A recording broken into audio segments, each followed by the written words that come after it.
that the U.S. was supposedly following. The grand strategy of the U.S. in terms of allocation of equipment was called Germany first, Europe first. And actually, as I went in and studied the equipment, where everything was made and where it went, it was clear there was no Germany first. It was a stated strategy. It was in documents. It was even expressed verbally, this is our strategy.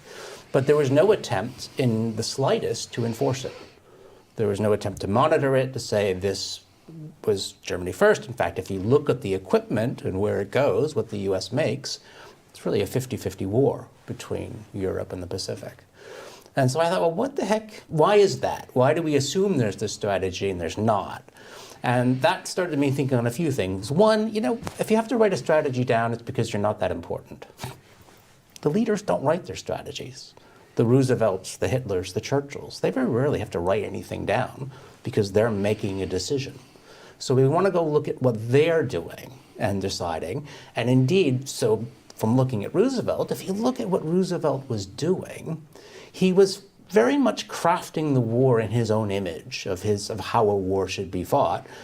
And it was very much his own personal inclination. So it wasn't Germany first. He was very happy to have this balanced war for a combination of both political reasons and you might say strategic reasons. And a lot of that, both of those come out of the First World War era.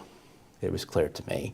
One, the strategic, from his own view of the war, from a Mahonite view of the First World War and his own experiences in France, and also politically from a very telling experience right at the end of the war when he runs for vice president, which I think people don't pay enough attention to.